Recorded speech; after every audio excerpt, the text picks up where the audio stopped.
김종배 시선 집중.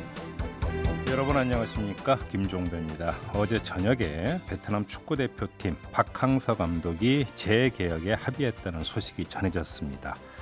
역대 최고의 대우를 받게 될 거라고 하죠. 자, 어떤 분은 이게 그리 큰 뉴스냐 이렇게 반문하실지 모르겠지만 그렇지가 않습니다.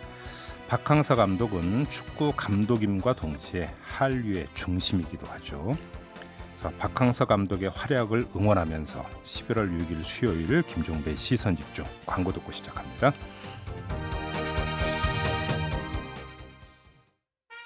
질병의 고통을 멀리합니다. 생명의 소중함을 추구합니다. 이름을 알리기보다 품질을 앞세우며 전문 의약품 개발에 땀 흘려온 환인제약.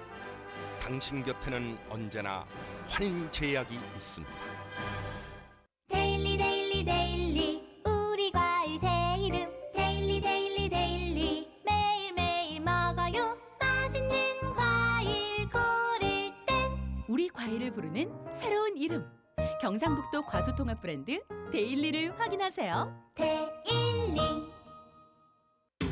미국의 혁신성, 인도의 확장성, 베트남의 가능성, 중국의 역동성, 모두 당신의 자산이 될 수 있다. 당신의 자산을 세계로 넓히는 글로벌 투자 파트너 미래에셋 대우.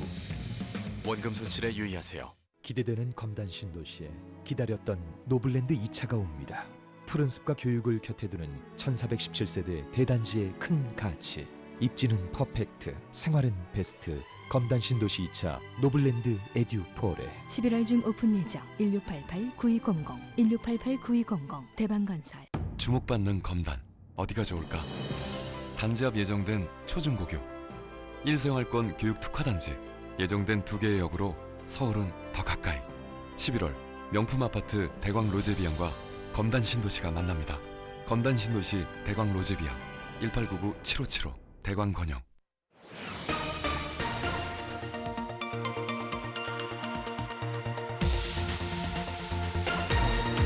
매일 아침 꼭 챙겨야 할 뉴스 딱 3개만 골라서 깊게 들여다봅니다. 뉴스 3개 시간인데요. 수요일에는 서울신문의 김진아 기자와 함께합니다. 어서 오세요. 네, 안녕하세요. 네. 자, 첫 번째 소식은 한국당 소식이네요. 네, 자유한국당 황교안 대표 리더십이 흔들리면서 당내 쇄신 요구가 빗발치고 있다는 이야기입니다. 네. 예, 박근혜 정부 시절 국정기획 수석 비서관을 지낸 비례대표 초선 유민봉 의원이 오늘 국회 정론관에서 불출마 선언 기자회견을 하고 당 쇄신 요구를 할 거라는 예정이 있습니다. 예. 예, 자유한국당 현역 의원이 불출마 선언하는 것은 오늘이 처음입니다. 예. 네. 그리고 또 어제 충남의 지역구를 둔 재선 친박인 김태흠 의원이 영남권과 강남 3구의 3선 이상 중진 의원들이 물러나고 네. 황교안 대표가 기득권을 내려놔야 된다고 기자회견을 열기도 했습니다. 김태흠 의원이 공개 저격한 의원들을 좀 따져봤는데요. 예. 김무성, 김재경, 강석호 의원 등이고 예. 비율로 보면 한국당 의석수의 14.7% 16명이라고 합니다. 16명 예. 맞네요. 예. 한국당 현역 의원이 황교안 대표 체제에서 기자회견을 열어서 당 지도부에 쓴소리를 한 것도 어제가 처음이었습니다. 뭐 그 김태흠 의원은 황교안 대표를 향해서도 솔선수범해라 뭐 이런 네, 얘기를 그런 했더라고요. 얘기를 했었죠. 예. 예. 아무튼 이제 그 자유한국당에서도 쇄신 요구가 이제 본격적으로 나오는 것 같은데 배경을 어떻게 봐야 되는 거예요? 제가 열심히 알아본 결과 네. 황교안 대표 체제로는 총선이 안 되겠다라는 두려움이 당내에 굉장히 크다고 합니다. 두려움. 네. 두려움 정도입니까? 네. 그게 황교안 대표가 삼천교육대 발언 논란에 박찬주 전 육군대장 역임을 계속 고집을 해왔잖아요. 네네. 그래서 조국 전 법무부 장관 사태로 더불어민주당이 주춤할 동안 반사 이익을 얻었던 거를 다 깎아먹고 있으니 이제는 안 되겠다. 좀 쇄신을 해야겠다라는 요구가 빗발치고 있다고 합니다. 그럼 이제 시작이다 이런 네. 이야기가 되는데 그렇죠. 일각에서는 예를 들어서 어제 이제 그 선언을 했던 김태흠 의원 같은 경우는 이제 친박으로 분류되는 의원 아니겠습니까? 네. 오늘 이제 예정된 유민봉 의원은 또 뭐 그 박근혜 청와대 어떤 그 수석 출신이고 그렇죠. 네. 이러다 보니까 그러니까 친박이 결국은 황교안 흔들게 나선 것 아니냐 이런 분석도 있는 것 같은데. 보통 쇄신을 주장할 때는 나부터 어떻게 하겠으니 대표도 이렇게 하십시오. 이렇게 하는 게 정상적인 과정이잖아요. 예. 예를 들어서 뭐 더불어민주당 이철희 표창원 의원도 내가 불출마를 하겠으니 이해찬 대표도 당 쇄신을 하십시오. 예. 이렇게 말한 것처럼요. 네. 근데 김태흠 의원이 영남 다선 의원들 불출마해라. 라고 요구를 했지만 정작 자신에 대한 이야기는 없습니다. 예. 네, 그래서 진실성이 좀 떨어지지 않겠냐라는 이야기도 있고요. 네. 그래서 내년 자유한국당 총선 공천에서 친박이 희생될 거란 이야기가 좀 파다하니 아하. 황교안 대표에게 경고장을 보낸 게 아니냐는 분석이 더 많습니다. 그래요? 예. 또 이런 분석도 있군요. 그렇습니다. 예, 예. 알겠습니다. 자, 두 번째 뉴스로 가보죠. 박창진 전 대한항공 사무장 네. 2심 판결이 나왔죠. 네. 1심보다 더 많은 배상금을 받게 됐다는 결론인데요. 네.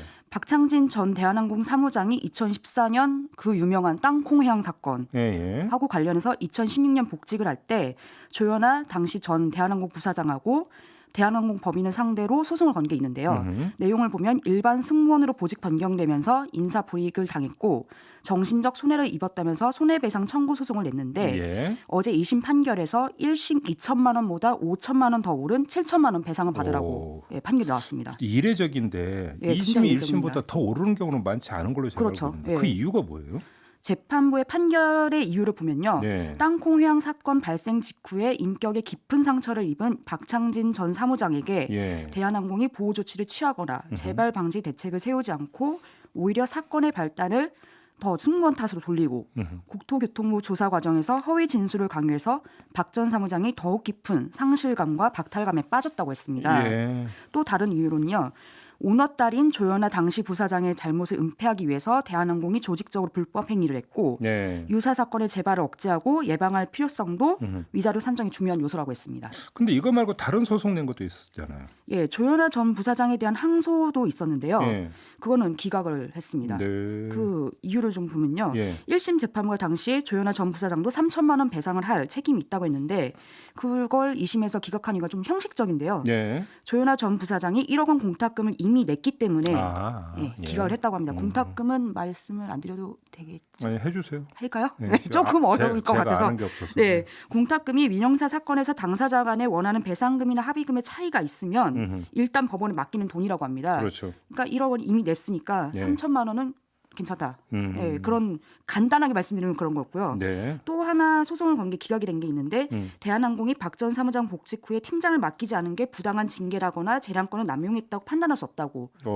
했었습니다. 그럼 이건 인사보복은 아니다. 인사보복 아니라는 건데요. 예. 대한항공이 그렇게 지금까지 주장했던 이유를 받아들인 것 같은데 내용을 보면 박 전 사무장이 2016년 복직을 할 때 한글 영어 방송 능력 평가가 있었는데요. 거기서 낮은 평가를 받았기 때문에 팀장을 주지 않았다고 합니다. 아, 그래요? 네. 여러 가지 이유가 있습니다. 네, 알겠습니다. 넘어가죠. 자, 어제 오후에 이제 나왔고 상당히 지금 계속되고 있는 게 그렇죠. 교육부가 그 학종 실태 조사 결과를 발표를 했어요. 예, 굉장히 큰 얘기였는데요. 네네. 입학 사정관제 도입 이후에 12년 만에 첫 실태 조사였다고 하는데요. 예상했다시피 특목고 자사고 일반고 순으로 고착화된 고교 서열화가 입시 결과로 확인됐다는 내용입니다. 고교 등급제가 실제로 있었다. 네, 있었다는 내용인데요. 네. 조사 대상을 보면 전체 입학 전형에서 학종으로 유난히 쏠리고 특목고 자사고 합격자 비중이 높은 서울 연고대 등 13개 대학으로 조사했고요. 예. 최근 4년간 학종 지원자를 조사하니까 일반고 출신 합격률은 9.1%로 꼴찌였습니다. 그런데 반면 과학고하고 영재학교는 26.1%로 가장 높았고요. 네. 외고와 국제고는 13.9%, 자사고는 10.2%로 나타났습니다. 네. 또 지원자 내신 등급에서 차이가 굉장히 컸는데요. 네. 일반고, 자사고, 외고, 국제고, 과학고 순으로 등급은 높았는데 합격자 비율은 역순이었습니다. 그러니까 일반고가 지원자 등급은 굉장히 높았는데 네. 합격자는 더 적었다는 얘기죠. 그럼 실제로 이 고교 등급제를 의심할 만한 더 구체적인 사례도 있었나요? 예, 고교 프로파일이라고 있는데요. 예. 이것도 제가 처음 들어봐서 알아봤는데 예. 이게 대학이 대학 학생 선발 과정에서 학교별 교육 과정과 환경, 여건 등을 고려해서 평가할 수 있도록 고등학교와 대학에 제공하는 자료라고 합니다. 그래요? 예를 들어서 이번에 발견한 사례인데요. 예. 학생부에 2011학년부터 어학시험 성적을 쓸 수 없다고 합니다. 예. 그런데 어떤 외고는 영어 탭스 점수로 교내상을 주고 그 명단을 고교 프로파일에 명시를 했고요. 예, 그러니까 사실상 어학 고득점자를 편법으로 이렇게 드러낸 건데 이런 파일이 많고 구체적일수록 입학 사정관들이 영향을 받을 가능성이 크기 때문에 사실상 고교 등급제나 다름없다고 합니다. 그렇군요. 근데 좀 일각에서 또 교육부 조사가 좀 한계가 있다 이런 얘기로 나오는데 그건 무슨 얘기예요? 그게 지금 나온 거는 다 정황이고요. 정말 확증이 없다. 이게 정말 고교 서열화를 예. 이용해서 한 건지는 확인을 못했다는 겁니다. 예. 그래서 이게 지금 정부가 추진하고 있는 게잖아요. 자사고 예. 특목고 폐지를 하겠다. 예. 그거를 하기에는 좀 근거가 약하지 않겠냐 이런 음. 어제 지적이 있어서 교육부가 좀 더 조사를 하겠다고 합니다. 아 그렇군요. 지금 예. 유튜브로 RL님이 뭐 예. 그렇겠지 싶던 게 사실로 확인됐네요. 이런 그렇죠. 지금 예. 문자를 보내주셨네요. 서열한 문제입니다. 네, 알겠습니다. 자 서울신문의 김진아 기자였습니다. 수고하셨어요. 네 고맙습니다. 네.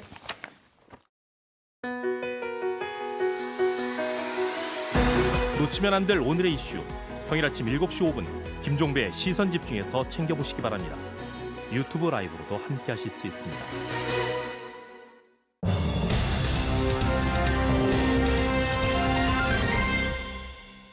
네. 이른바 그 기무사 개업 문건 논란이 계속되고 있는데요. 끝이 보이질 않습니다. 바른미래당의 하태경 의원이 어제 그 지난해 청와대가 공개한 그 문건은 이건 문제가 있다. 가짜 개업 문건으로 국민을 우롱하고 국가를 혼란에 빠뜨렸던 것이 확인됐다. 이렇게 주장을 했습니다. 하태경 의원이 이렇게 주장을 하자 또 군인권센터가 이거를 비판하는 입장을 내놓기도 했는데요. 도대체 이걸 어떻게 봐야 되는 건지 좀 정리가 필요합니다.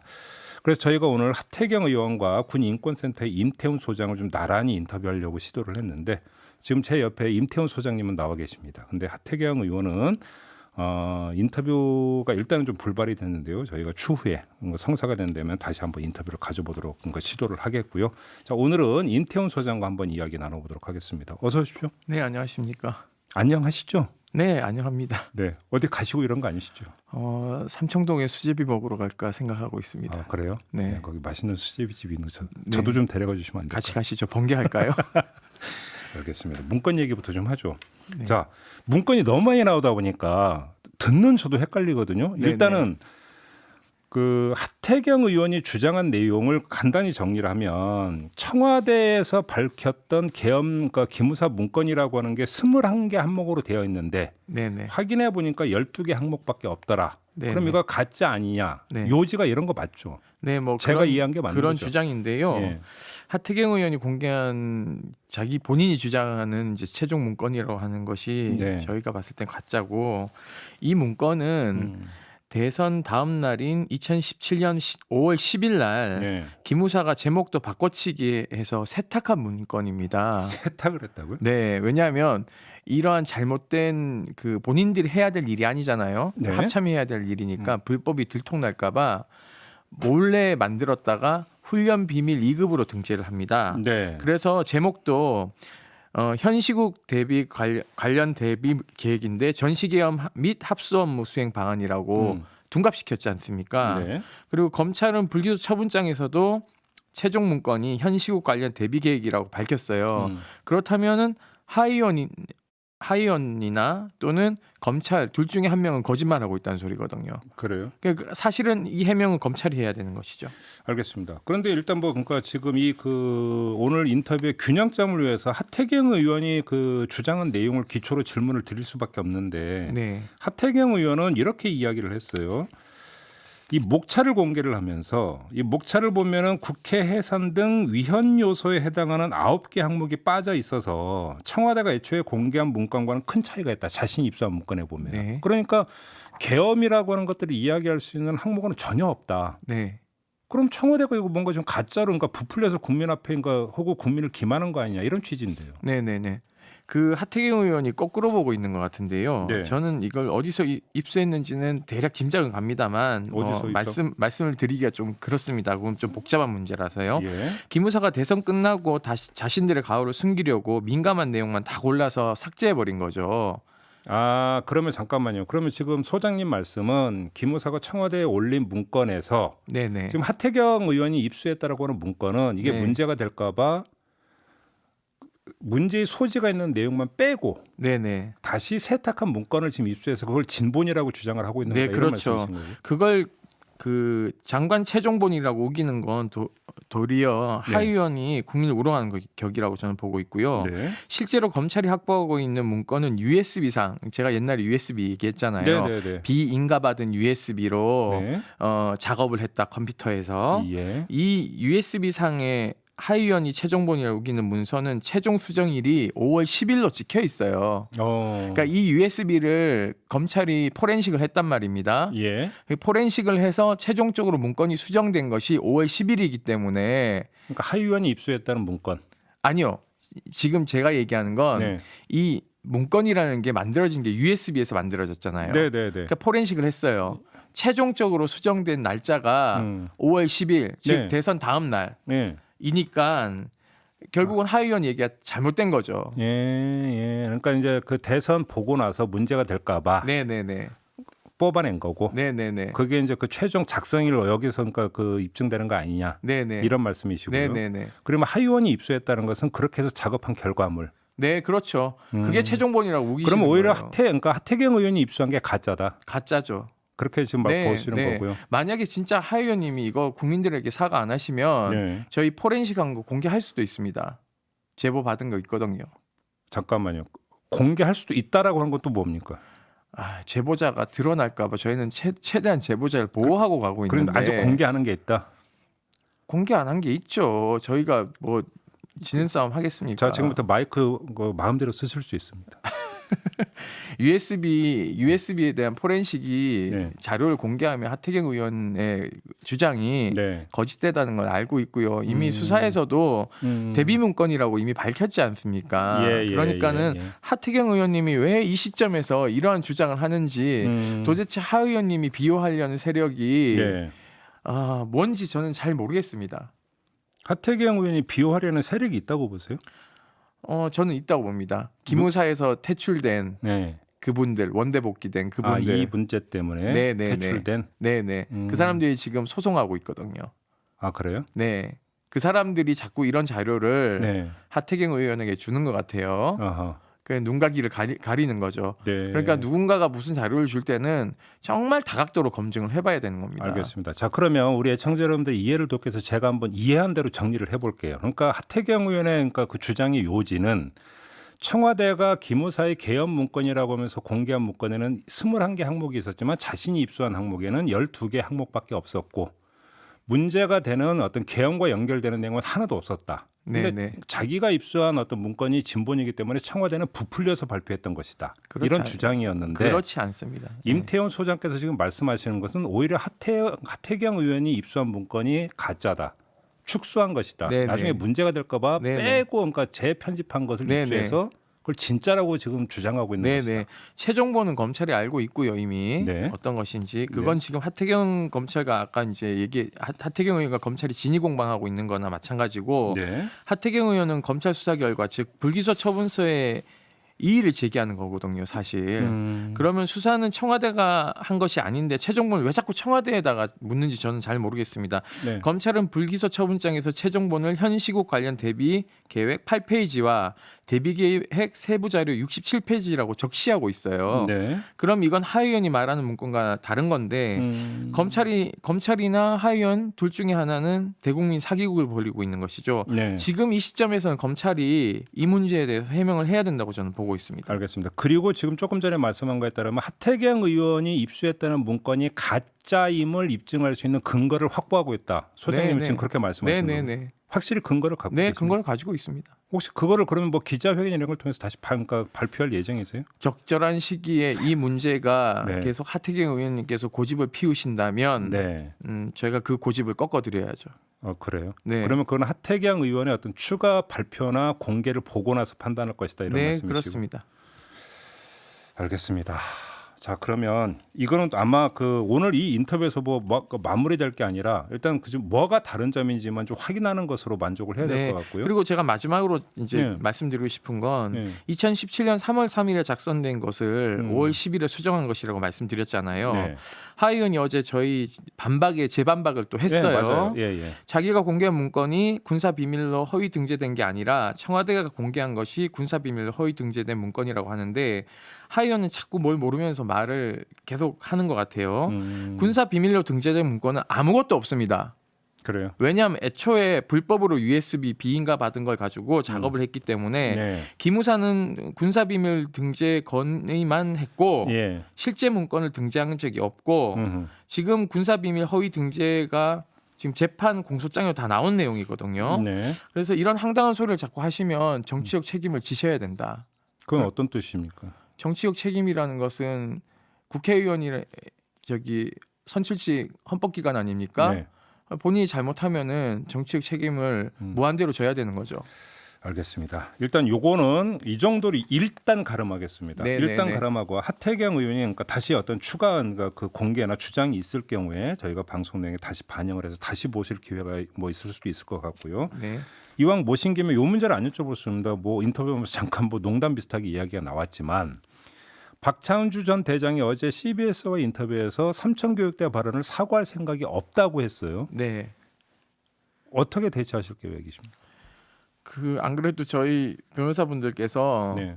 모욕죄 검토를 좀 하셨는데 네. 사실은 검찰이 적극적이면 모욕죄를 줄 수도 있겠다라는 전현직 검사들의 주장도 있으나 네. 확실한 것은 민사소송은 가능하겠다. 아 그래요? 라고 얘기를 해서 네. 근데 뭐 민사소송하는 게 모든 걸 송사로 푸는 게 바람직한지는 전 잘 모르겠습니다만 네. 어제 국민들에게 사실상 이것을 사과할 기회가 있지 않았습니까? 네. 그러니까 저에게 대한 사과가 아니라 삼천교육대 6만 명이 끌려갔고 불법적으로 네. 499명이 사망을 했습니다. 그 피해자로 인해서 특별법이 만들어졌고 지금도 그 피해 후유증에 시달리는 분들에게 네. 사과를 먼저 하셔야죠. 정말 잘못했다고. 예. 그 다음에 저에 대한 사과는 예. 뭐 해도 그만 안 해도 그만. 왜냐하면 제가 얼마나 믿겠습니까? 그것은 개인적 사적 감정이기 때문에 그것까지 제가 강요하진 않겠습니다. 네, 알겠습니다. 아무튼 그 소장님에 대한 어떤 그 뭐 공격성 발언을 떠나서 삼천교육대라고 하는 것들이 나오면서 나오는 그 박찬주 전 대의 인식의 그 바탕에 뭐가 깔려 있다고 보세요? 저는 내가 따는 게 아니고 공감병 따는 거다. 예. 골프공도 내가 줍는 게 아니다라고 하는 인식이 바로 삼천교육대하고 연결된 겁니다. 어떻게요? 내가 마음대로 할 수 있다. 아. 그러니까는 이 사람은 자기 부하들을 영창에 막 가둘 수 있다라는 인식을 가지고 있는 것 같아요. 그럼 올바름의 어떤 그 판정자의 근원은 나한테 있다 이런 생각을 갖고 있다는 거죠. 본인에게 절대 복종해야 된다라는 인식을 가지고 있죠. 사실상 우리가 사성장군을 시켜준 것은 헌법 아래서 법을 지키고 그럼요. 법에 따라서 부대를 통솔하고 유사시에는 인권을 잘 지키면서 전투를 할 수 있는 사실상 미군도 하극상이 많았지 않습니까? 베트남전에서. 그래서 인권 문제를 굉장히 강조하고 나서면서 부대 내 부조리들이 없어졌거든요. 상관을 살해한다든가 이런 것들. 이런 식의 장군들이 지휘한다면 우리가 유사시에는 돌격 앞으로 하면 누구부터 쏜다? 지휘관부터 쏜다. 무서운 얘기죠. 네. 알겠습니다. 자, 이렇게 마무리하도록 하겠습니다. 임태훈 군인권센터 소장과 함께했습니다. 고맙습니다. 네, 감사합니다. MBC 라디오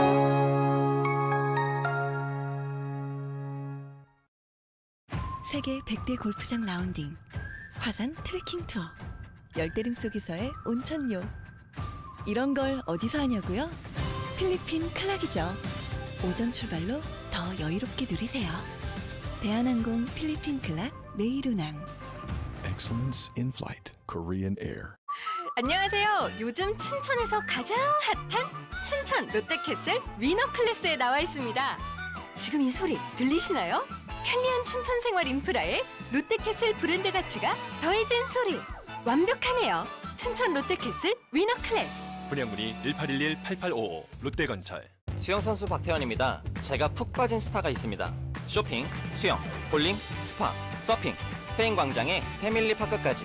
그란비아 스타, 흥행 스타 되겠죠? 국가대표급 초대형 패밀리 스포츠파크몰 동탄역 그란비아 스타. 상업시설 분양 중. 문의 1516-6282. 시행 아시아신탁. 시공 대림산업. 11월엔 아반떼, 소나타, 그랜저가 최대 10% 할인. 다시 코나, 투싼, 산타페, 엑센트랑 벨로스터도 말씀하셔야죠. 와, 8개 차종이 전부 다 할인된다고요? 코리아 세일 페스타와 함께하는 현대자동차 최대 10% 할인을 놓치지 마세요. 일부 차종 한정 홈페이지 참조. 신세계 건설과 이탈리아 대표 디자이너 파비오 노벤브레의 첫 만남. 강남에서 처음으로 선보이는 밀라네제 패셔너블 하우스 빌레이브 파비오 더 까사. 듀플렉스 공간 설계와 밀라노 감성을 담은 라운지까지 삶이 예술이 되다. 12월 오픈 예정. 문의 1833-6566 시공 신세계건설. 95.9 MBC 라디오. 한 뼘 더 깊이 파는 질문. 사실 너머의 진실을 바라봅니다. 김종배 시선 집중.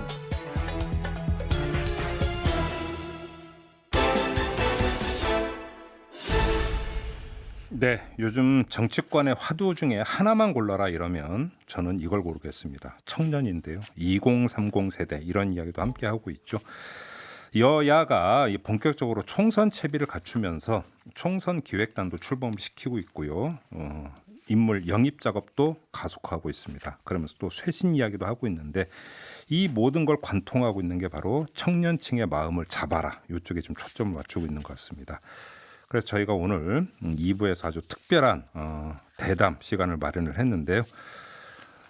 더불어민주당과 자유한국당의 청년 세대를 대표하는 두 분을 모시고 자, 정치권의 이 청년 바람 이걸 어떻게 바라봐야 될지 잠깐 진단해보는 시간을 가져보도록 하겠습니다.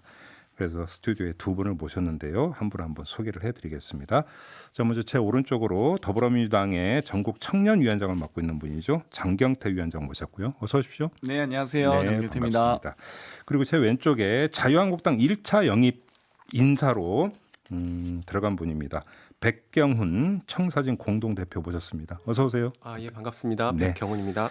이런 시간에 이렇게 나와주셔서 감사드리고요. 자, 지금부터 본격적으로 뭔가 특별 대담을 나눌 텐데요. 자, 우리 애청자 여러분들도 함께해 주시기 바랍니다. 이 특별 대담은 유튜브 생중계로도 함께할 수 있는데요. 유튜브에서 김종배의 시선 집중을 검색하시면 됩니다. 문자 참여 창도 열어놓겠습니다. 샵 8001인데요. 짧은 글은 50원, 긴 글은 100원의 정보 이용료가 부과된다는 점 참고를 하시고요. 두 분께 궁금한 점이나 의견 있으시면 보내주시기 바랍니다. 제가 대신 두 분께 질문을 드리도록 하겠습니다. 자, 먼저 우리 애청자 여러분들 이해를 돕기 위해서 먼저 잠깐 개인적인 점부터 좀 여쭤봐야 될 것 같은데 장경태 위원장께서는 총선 기획단에도 지금 합류를 하신 거죠? 네, 그렇습니다. 어제 이제 첫 회의를 했고요. 네네. 네. 그렇고요. 백경우 대표께서는 영입이 되신 이후에 당 안에서 무슨 역할 이런 걸 맡으셨습니까? 지금 이제 그 역할에 대해서는 계속 이제 고민 중이고 네. 역할이 좀 있을 거라고 생각을 하고 있습니다. 예. 아, 그래요? 무슨 뭐 지도부로부터 뭐 언질 이런 걸 받으신 게 있습니까? 앞으로 좀 더 지켜봐야 될 것 같은데요. 예. 일단 뭐 지도부에서도 그런 역할이 필요하다고 이야기를 할 것 같고 또 저도 제 나름대로 당 안에서 당 안팎에서 이제 그런 역할을 찾아가야 될 것 같습니다. 지금 그 자유한국당 같은 경우도 그러니까 총선 기획단을 꾸렸는데 예. 지금 청년을 대표하는 인물이 너무 적다, 거의 없다시피 하다 이런 지적이 드는데 그건 청년으로서 어떻게 생각을 하세요?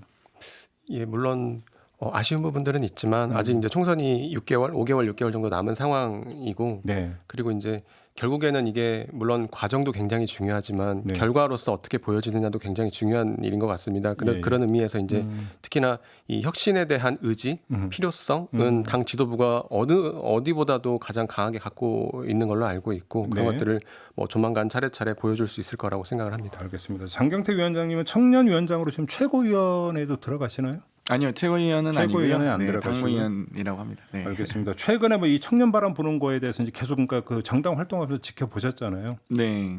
이건 좀 나중에 다시 한번 질문을 드리겠습니다만 일시적인 현상이라고 보세요? 어떻게 보세요? 뭐 일시적일 수도 있고 장기적일 수도 있는데요. 청년의 문제는 장기적이지만 이런 바람은 좀 일시적일 수 있습니다. 하지만 문제를 해결하기 위해서는 또 단번에 파도가 바위를 넘어서는 힘도 필요하거든요. 그래서 총선을 앞두고 또 이번 기회에 2030에 대한 문제가 많이 부각될 때 이번 기회에 많이 해결됐으면 좋겠습니다. 알겠습니다. 이게 바람인지 그러니까 지속되는 건지를 좀 일단 좀 자세히 진단을 해보도록 하고 제가 이 질문부터 드렸던 이유가 뭐냐면 계기가 있지 않겠습니까? 두 가지 계기가 있는 것 같은데 먼저 백경훈 대표께 박찬주 전 대장 이 뭐 그 논란에 대해서 뭐 여쭐 생각은 없고요. 다만 박찬주 전 대장이 무슨 주장을 했냐면 2030 세대에게 많은 응원을 받고 있다고 주장을 했어요. 2030의 세대로서 이 주장을 어떻게 받아들이십니까? 이게 저도 영입된 대상자로서 이제 그 부분에 대해서 이렇다 저렇다 평가하기가 사실 좀 곤란하신가요? 어려운 부분들이 좀 있는 것 같습니다. 근데 이제 이제 그런 부분에 대해서 이제 문제 인식을 당 지도부도 하고 있는 걸로 알고 있고 관련해서 그래서 이제 그 사무총장님이 또 말씀을 하셨지만은 인재 영입 리스트에선 제외하겠다 이런 이야기를 한 걸로 또 알고 있어서 그렇게 좀 당 내에서는 그렇게 정리가 되는 걸로 알고 있습니다. 혹시 주변 분들 중에서 응원하시는 분이 계시던가요? 박찬주 전 대장을? 여러 분들이 계시니까요. 여러 목소리들이 다양한 목소리들이 다 당 안팎에서 나오는 걸로 알고 있습니다. 알겠습니다. 장경태 위원장님은 박찬주 전 대장 이런 주장 어떻게 받아들이셨어요? 좀 아쉬운 게요. 저는 차라리 군기 교육 때나 영창을 차례 보낸다라고 발언하셨으면 이렇게 파장이 크지는 않았을 것 같아요. 오히려 삼천교육 때는 80년대 군부국 독재가 만든 제도 아니겠습니까? 그리고 사실 방금 전에도 나오셨지만 임태훈 소장님이 무슨 조폭도 아니고 약간 발언들이 너무 이 시대착오적이다. 21세기에 같이 이 시대에서 같이 살아가고 있는 분이라고는 좀 느껴지지 않았습니다. 알겠습니다. 얘기 나온 김에 이제 또 하나의 계기가 있었습니다. 이른바 이제 조국 국면에서 청년층에서 여러 가지 목소리가 나왔는데 이건 장경태 위원장께 좀 먼저 여쭤봐야 될 것 같은데요. 이 그 조국 전 장관 사태가 청년층에 끼친 영향이 뭐라고 보세요? 아무래도 이제 공정에 대한 기회 그리고 그 동안에 많이 나왔던 금수저, 흑수저, 수저계급론에 대한 이야기가 많았는데요. 좀 저는 이번 사건을 좀 보면서 개인에 대한 분노도 좋지만 제도에 대한 분노 그리고 청년들이 느끼는 사회적 부조리와 거기에 대한 저항 의식을 갖는 건 대단히 좋은데 좀 더 그 저항과 투쟁 의지를 좀 제도를 바꾸는데 혹은 사회 부조리와 모순을 바꾸는데 좀 더 썼으면 좋겠다 이런 또 아쉬움도 함께 들었습니다. 알겠습니다. 백경훈 대표께서는 이제 관련해서 발언을 하셨던 것도 이제 제가 기억을 하고 있는데 그 조국 전 장관 사태가 청년층에 끼친 영향이 어떻다고 생각하세요?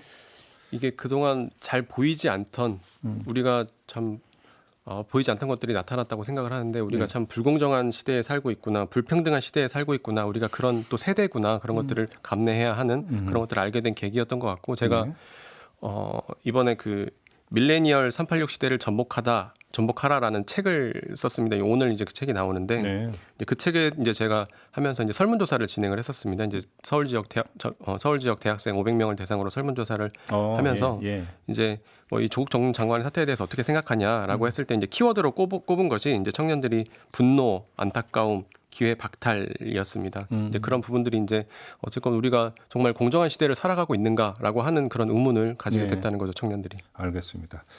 자, 그러면 이제 최근에 어떤 특별한 계기 두 개에 대해서 일단 좀 질문을 드렸는데요. 좀 일반적인 이야기로 좀 넘어가도록 하겠습니다. 자, 백경훈 대표께 먼저 질문 드리겠는데요. 이 정치권에서 청년 이야기 많이 합니다.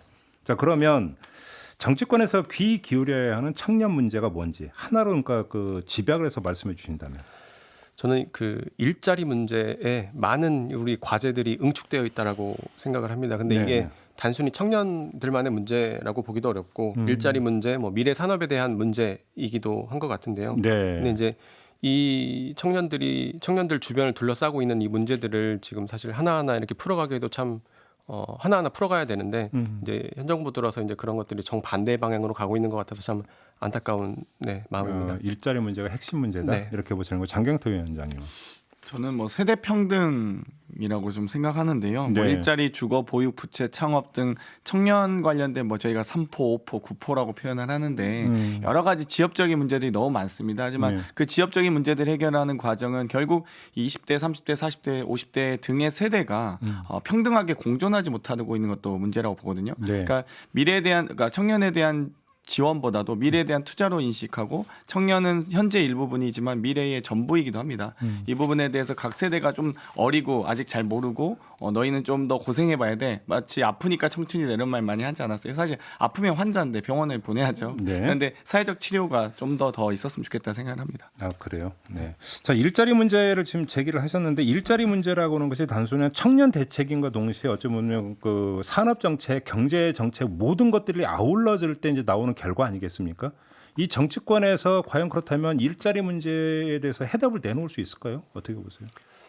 예, 저는 정치의 영역에서 해결해야 하는 그런 그런 부분이 있다고 보여지고 대표적으로 이제 이 노동시장에 대한 문제라고 보여집니다.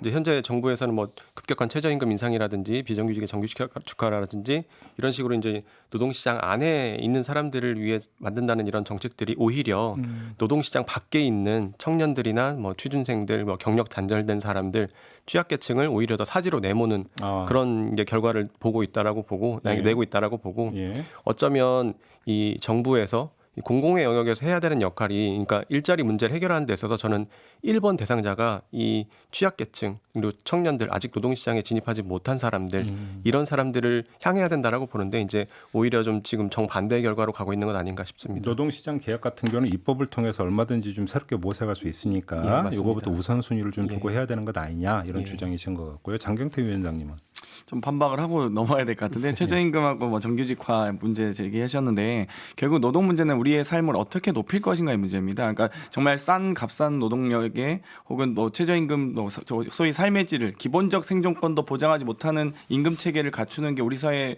혹은 미래 대한민국에서 좋을 것인가에 대해서 우리는 고민하지 않을 수 없고요. 혹은 예를 들면 저희가 경제활동을 했던 일반 직장인도 실업 상태에 놓이면 실업수당을 받습니다. 근데 사회 진출하고 있는 혹은 시작조차 못한 청년들에게 혹은 자산을 형성하지도 못하고 경제활동한 경험도 없는 청년들에게 청년수당 주자고 했을 때 자유한국당에서는 반대하고 있잖아요. 그런 부분이라든지 비정규직의 정규직화 부분에서도 사실 저희가 근로조건을 좀 더 개선하자 혹은 정규직까지는 아니어도 최소한의 안전망, 사회적 안전망을 좀 갖춰가자라고 논의할 때도 그 부분에 대해서 좀 반대하고 있는 부분이 과연 청년의 삶을 제대로 좀 심각하게 고려하고 있는가 이런 부분에 대해서 안타까움이 있습니다. 그래서 저는 어찌되었건 일자리 문제뿐만 아니라 청년 주거, 보육, 부채 이게 종합적인 대책들이 좀 나와야 된다 보거든요. 그래서 좀 더 전향적으로 자유한국당과 민주당 혹은 다른 여타 정당들이 청년 문제만큼 좀 더 협치해서 합의해서 좀 같이 이 문제를 해결해 갔으면 좋겠다 이렇게 생각합니다. 방금 말씀하신 부분을 보면 저는 그러니까 청년들의 입장에서 보면 그렇지만 이 청년 문제를 저는 풀려면 이 청년에 대한 문제, 일자리에 대한 문제, 노동시장에 대한 문제, 산업에 대한 문제를 이걸 종합적으로 봐야 한다고 봅니다. 그런 것들을 조율하고 그런 것들 안에서 이 해결책을 찾아 나가는 것이 정치권의 역할이라고 보고 그런 데 있어서 어쩌면 이제 국정을 리드하는 사람들은 좀 불편하지만 필요한 이야기들을 해야 된다라고 봅니다. 이게 말씀하신 것처럼 청년들에 대한 지원도 필요하고 뭐 일자리의 질을 높이기 위해서 이런저런 정책들을 펴내는 것 물론 그 취지에는 공감하지만 그러면 그 선의가 그러면 그 의도한 결과를 만들어내냐 제가 보기엔 절대 그러지 못하고 있다라고 보고 있고 그렇게 좀 어쩌면 그렇게 좀 한가한 이야기를 할 수 있는 우리나라 경제 상황이 아니라고 저는 생각합니다. 알겠습니다. 뭐 장경태 위원장님 반론 있으면 이 반론까지만 듣고 다음 주제로 넘어가겠습니다. 네, 뭐 이 정도면 되겠습니다. 알겠습니다. 네. 이 정책 문제 나오니까 또 골치가 지끈지끈거리는데요. 이건 뭐 나중에 또 충분히 어떤 토론할 기회가 있을 거라고 생각을 하고 다음 그 이야기로 좀 넘어갔으면 좋겠는데 청년층은 사실은 기성세대에 비해서는 상대적으로 문화적 감수성이 이제 더군가 그 예민하다고 봐야 되는 것이고 그래서 컨텐츠가 무엇이냐도 중요하지만 그 컨텐츠를 어떠한 방식으로 소통하는가도 사실은 상당히 중요한 문제 아니겠습니까? 백경훈 대표께 이제 그 전에는 이제 정당 밖에 계셨으니까. 그러니까 어떤 그 정당 밖에서 이 정당이 청년층하고 소통하는 방식 어떻게 느끼셨어요? 많이 아쉬웠죠. 어떤 점이 그렇게 아쉬우셨어요? 일단 그 정당에서 저는 이제 그래도 이제 안팎에서 소통을 많이 했으니까 정당에서 이렇게 뭔가 하는 이런 일련의 메시지와 정책, 일련의 활동 이런 결과물들이 사실 이 20대, 30대 청년들에게 잘 전달이 안 되는 것 같습니다. 일단 20대, 왜 그러냐 보면 20대, 30대가 어디에 있냐를 봐야 되는데 일단 뭐 지상파 뉴스는 잘 보지 않고 그렇다고 뭐 정치와 관련된 유튜브를 뭐 이렇게 또 챙겨보는 것도 아니고 그렇다고 요즘에 또 종이신문을 보는 것도 아니지 않습니까? 그런 측면에서 봤을 때 이게 참 접점이 너무나도 없구나. 이게 기존의 정치권이 실제 이 기성세대에게 다가가는 방법에 대해서는 굉장히 좀 잘 하고 있고 나름의 그런 알고리즘을 가지고 있다고 생각하는데 그럼 지금 현재의 20대, 30대 새로운 세대와 얼마나 그러면 그렇게 긴밀하게 소통할 수 있는 그런 나름의 컨텐츠 알고리즘을 가지고 있냐라고 봤을 때에는 여전히 그런 부분들이 좀 많이 아쉬운 것이 사실인 것 같습니다. 헛돌고 있다고 보세요? 예, 뭐 그런 부분들이 많이 있다고 봅니다. 그러니까 속칭 그럼 청년들이 볼 때 그러니까 속칭 꼰대 뭐 이런 어떤 생각에 뭔가 저절로 들 정도로까지 뭔가가 지금 헛돌고 있고 핀트를 전혀 못 맞추고 있다 이렇게 보시는 겁니까?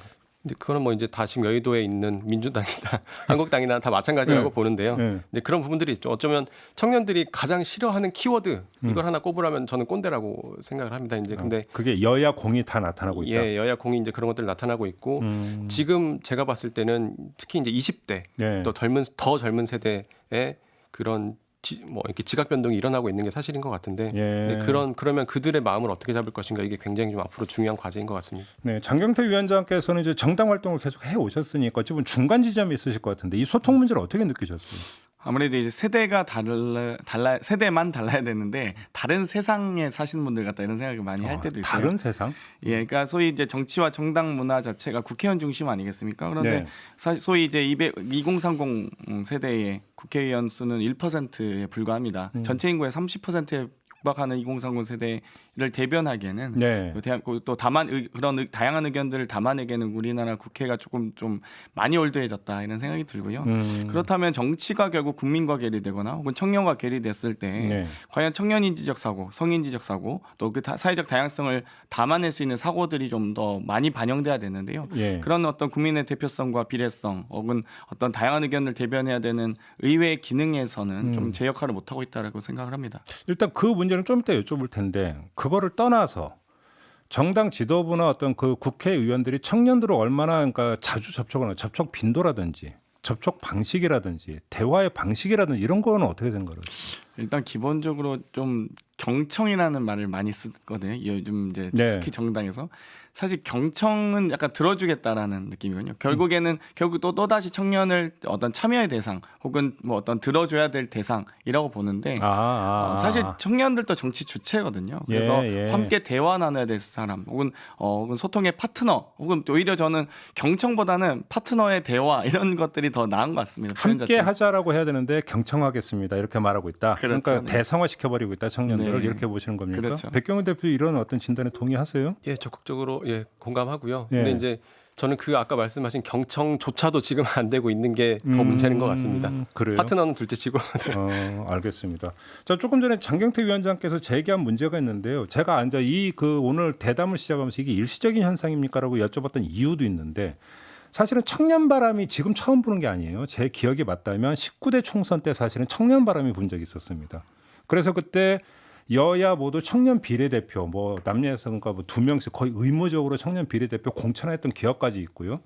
근데 20대 국회 또 총선 때는 또 사실은 그게 한풀 꺾였거든요. 그러다가 지금 다시 나타나고 있습니다. 이게 무슨 이야기냐면 그때 어떤 시대적 현상이나 그 이슈에 따라서 결국은 어떤 그 반창고 비슷하게 청년 문제를 대하고 있는 것이 아닌가라고는 지적도 여기서 나올 것 같은데 이 점은 어떻게 보세요? 이게 뭐 물론 전에도 이런 바람이 있었긴 했지만 이게 좀 지금은 저는 분명히 남다른 점이 있다라고 보여지는 게 이게 좀 다른 얘기일 수 있겠지만은 지금 이 4차 산업이라고 이야기하는 이 미래 산업이 어디에 기준과 좌표를 두고 있냐? 저는 미래 세대에게 두고 있다라고 보여집니다. 모든 대부분의 산업이 스마트폰에서 이루어지고 있고 이 그 세계 뭐 10대 기업이라고 하는 그런 기업들 보면 다 이 스마트폰을 기준으로 그 스마트폰에 미래 세대를 기준으로 이렇게 많은 그런 산업을 또 펼쳐내고 있는데 저는 정치도 사실 다를 수 없다라고 생각을 합니다. 이제 정치도 이제 그러면 이런 새로운 세대, 새로운 이 미래를 담기 위한 노력을 해야 되는데 사실 지금까지는 그런 이 미래를 그러니까 미래를 담기가 참 어려웠던 것 같고, 근데 그런 의미에서 이제 그런 세대의 시선과 눈빛과 그런 컨텐츠와 그런 흐름과 이런 것들을 트렌드와 이런 것들을 담지 못하고 있다 보니까 더욱 더 강하게 이런 목소리들이 나오는 것 같고 특히나 또 지금 20대 국회는 이제 뭐 그런 뭐 이제 연령별 비율을 봐도 그렇고 굉장히 좀 그 편중되어 있는 것이 사실이고 이제 20대 30대가 숨쉴 공간이 없기 때문에 이제 그런 의미에서 이제 자꾸 이제 그런 청년들의 새로운 그런 젊은피 수혈이 필요하다 이런 이야기들이 계속 나오는 것 같습니다. 장경태 위원장님 어떻게 보세요? 아무래도 저는 이제 산업 구조의 변화를 노동 구조가 따라가지 못하면서 청년들의 안전망들이 많이 무너졌다 이렇게 보는데요. 우리가 중학교 때 배웠듯이 1, 2, 3차 산업을 얘기할 때 80년대만 해도 1차 산업 종사자 가장 높기도 하고 또 정규직으로 잘 짜여진 또 그 산업 구조였습니다. 그런데 지금은 이제 3차 구조, 뭐 서비스업들이 가장 종사자가 많거든요. 그러다 보니까 서비스업 같은 경우는 아르바이트나 특히 1차 산업으로 청년들이 종사하거나 산업 비중도 낮아졌고요. 정규직이 될 가능성이 더욱더 낮아졌습니다. 또 대부분 그러다 보니까 공무원이나 뭐 대기업 위주로 이제 또 입시 경쟁, 취업 경쟁이 몰리는 거거든요. 그러면서 저희가 이제 청년 세대 자체가 기본적인 소득이라든지 자산을 형성할 수 있는 과정도 어렵고요. 그러니까 소득이 낮다 보니까 결국 집도 구하기 어렵고 결혼하기도 어려워지고 아이 키우기도 어려워지는 그러니까 이 악순환의 고리를 어떻게 끊어낼 것인가 이 부분에 대해서 첫 문제 제기가 됐던 게 전 2012년인 것 같고요. 2016년에 그렇다고 해서 그 문제가 없어졌느냐 그런 건 아니었습니다. 각각의 정당의 이해관계에 의해서 청년 문제를 해결할 수 있는 각자의 이제 어떤 예를 들면 각자의 어떤 정책들을 내놓았었죠. 하지만 결국엔 또다시 청년 세대는 2016년 총선을 보면서 속았다라고 생각을 한 것 같고요. 이번 기회에 2020년 총선만큼은 청년 문제를 해결하는 원년이 돼야 되겠다라고 생각한 것 같습니다. 알겠습니다. 시간이 다 돼갖고 이 문제가 이제 나오면 너무 복잡해질 것 같아서 질문을 아끼고 할까 말까 했는데 그 한 번은 여쭤봐야 될 것 같습니다. 지금 청년 문제가 사실은 단순히 순수한 청년 문제가 아니라 여기에 그러니까 젠더 갈등이라는 게 그러니까 좀 겹쳐지는 현상이 지금 나타나고 있어요. 그러면서 어찌 보면 상징적인 사례가 82년생 김지영, 그다음에 아까 더불어민주당 어떤 그 청년 대변인의 논평이 또 취소되는 일까지 있었는데 청년 문제와 젠더 문제가 다시 얽히고 이러면서 복잡한 양상을 띠면서 또 청년들 사이에서 의견이 달라지는 이런 현상을 어떻게 받아들여야 되는 겁니까? 저는 이 청년들의 삶의 형태가 굉장히 다양하다고 생각을 합니다. 기존에 이제 문법으로는 다 담을 수 없는 그런 다양한 삶들을 가지고 있고, 그런데 이제 이런 어찌 보면 또 그들은 그 삶의 기준과 좌표를 개인에게 두는 그런 경향이 있는 것 같습니다. 개인의 삶에 대해서 굉장히 귀하게 생각을 하고 그러다 보니까 이제 사실 이 일상에서 겪는 불편함이나 차별 이런 거에 대해서 굉장히 좀 민감하게 반응하는 측면들이 좀 있는 것 같고 그런 것들이 어찌 보면 이제 그런 성별의 그런 갈등이라면 갈등으로 그런 것들이 또 비춰지는 것 같고 또 근데 저는 한편으로 이런 것들을 있는 그대로 존중해줘야 된다라고 봅니다. 예를 들어 82년생 김지영 영화에 대해서도 더 공감한 사람이 있고 덜 공감한 사람이 있을 수 있다고 봅니다. 그건 이제 있는 그대로 그냥 봐주면 되는 건데 근데 이제 이거를 자꾸 악용하는 아니면 또 자꾸 이제 이런 것들을 자꾸 이렇게 갈등 양상으로 몰아가는 언론이든 그런 일부의 그런 사람들이 있는데 이제 그런 것들을 좀 우리가 지양해야 될 필요가 있지 않을까 싶습니다. 청년 내부에서 다양성이 어떤 하나의 표출일 수도 있고 청년 내부에 또 대화를 통해서 이제 스스로 풀어갈 수 있는 여지도 충분히 있다 이런 말씀으로 이해를 하면 되는 겁니까? 장경태 위원장님. 저는 일단은 젠더 갈등뿐만 아니라 우리 사회가 갖고 있는 혐오와 차별들이 많이 사라졌으면 좋겠는데요. 이런 혐오와 차별에 대해서 사실 다양성으로 포장하기 너무나 그 어떤 사회적 가치 문제에서는 좀 낮은 부분인 것 같고요. 결국 이 남녀의 갈등뿐만 아니라 우리가 세상의 반쪽의 이야기라고 좀 이해해 주셨으면 좋겠고 이 부분은 정말 우리 어머니나 우리 누나 혹은 여동생 그리고 아내, 딸들의 문제거든요. 그렇기 때문에 우리가 함께 여성만의 문제라고 또 인식하기보다는 함께 남녀가 공히 우리 사회가 해결해 나가야 될 문제 이자 과제이기 때문에 앞으로 이 부분에 대해서 좀 더 존중하고 이해하는 문화가 당연히 생겨야 되고요.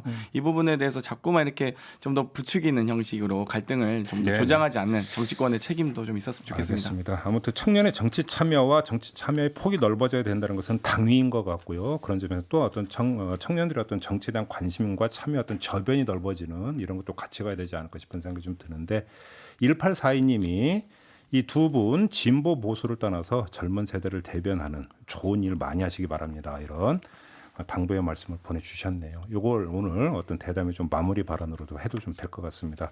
오늘 두 분 귀한 시간 내주셔서 감사드립니다. 고맙습니다. 네, 감사합니다. 현대해상 안전 DJ 태연입니다. 5656님의 사연인데요. 어제 늦게까지 술 마셔서 지금 운전 안 하고 지하철로 출근 중. 아주 칭찬해요. 술이 덜 깬 숙취운전도 음주운전. 모두의 안전을 위해 절대 하지 마세요. 현대해상 하이카.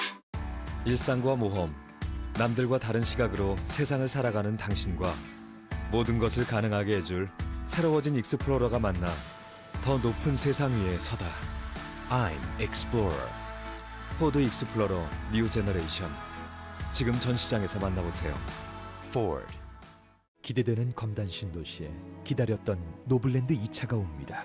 푸른 숲과 교육을 곁에 두는 1417세대 대단지의 큰 가치. 입지는 퍼펙트, 생활은 베스트. 검단 신도시 2차 노블랜드 에듀포레. 11월 중 오픈 예정. 1688-9200, 1688-9200 대방건설. 지금 당신의 클래스는 어디로 향하고 있나요? 당신에게 어울리는 클래스와 함께하고 있나요? 품격에 맞는 클래스를 꿈꾸고 있다면 메르세데스 벤츠의 리브 유어 클래스를 검색하세요. 당신을 위한 특별한 순간이 지금 시작됩니다. 리브 유어 클래스. 안녕하세요. 이정재입니다. 잘 자도 피곤하고 잘 쉬어도 피곤하시다고요? 세라젬 해보세요. 목, 등, 허리까지 척추 라인을 따라 집중 관리해주니까 이젠 의료 가전으로 집에서 누워서 매일 체험해보세요. 세라젬. 본 제품은 의료기기입니다. KB 다이렉트 자동차 보험. 다양한 특약 할인으로 보험료 아껴줄게요. 간편한 가입으로 수고도 아껴줄게요. 빠른 보상으로 아껴줄게요. KB 손해보험. 다이렉트. 가입 시 유의사항을 확인하세요. 쌍용자동차로부터 한 달 빠른 크리스마스 선물이 도착했어요. 그랜드 파이널 세일 페스타. 전 차종 최대 10% 할인에 매일 한 명에겐 1,000만 원의 행운을. 게다가 개별 소비세 혜택 마감 전 전액 지원받는 마지막 찬스. 11월 한정 역대급 구매 혜택. 자세한 내용은 쌍용자동차 전시장에서. 정우성입니다. 휴테크 안마의자의 진정한 가치를 느끼고 싶다면 다른 안마의자도 한번 앉아보고 오세요. 앉으면 앉을수록 휴테크만 보이니까. 안마의자 앉아볼수록 휴테크다. 휴테크. 공간, 안전, 연비, SUV 도대체 뭘 보고 사야 되지? 뭘 고민해. 폭스바겐 티구안이 있는데. 2018 카이다 판매 기준 수입차 중형 SUV 넘버원 더 티구안. 고민은 그만. 답은 티구안. 지금 가까운 전시장에서 2020년형 티구안을 만나세요. Volkswagen. 여보, 주스라도 마시고 가요. 늦었어. 다녀올게. 서울로 이사해야 하나? 걱정하지 마세요. 서울이 세정거장 예정. 1243세대 랜드마크 대단지. 양주 7호선 옥정역 대광 로제비앙이 곧 찾아옵니다. 1600-7790. 대광 건양. 마감 제대로 지켰다. 시간 지키는 것도 과장님, 내일 2시 미팅 아시죠? 일정 챙기는 것도 네, 정말요? 감사합니다, 부장님. 다음 주에 뵐게요. 누구보다 자신 있게 해내면서. 아, 맞다. 다음 주 엄마랑 여행 가기로 했는데. 이런 건 왜 이렇게 어려울까요? 엄마, 우리 여행 가자. 망설이지 말고 지금 한 걸음 더 행복해지세요. 마음을 잇는 대한민국 공항그룹 한국공항공사. 네, 3092님이 선거 때 적극적으로 투표합시다. 이 선거 때 20대 투표율이 너무 낮아요. 그래서 국회의원들이 생각이 바뀌지 않는 것 같아요. 이렇게 진단을 해주셨는데요. 이 점도 상당히 중요합니다. 청년들의 힘을 보여줘야 정치권의 변화를 강제할 수 있지 않을까 이런 생각도 해보게 되네요. 자, 2부 마무리하고요. 3부 무릎탁도사와 함께 돌아오겠습니다. 잠시만요.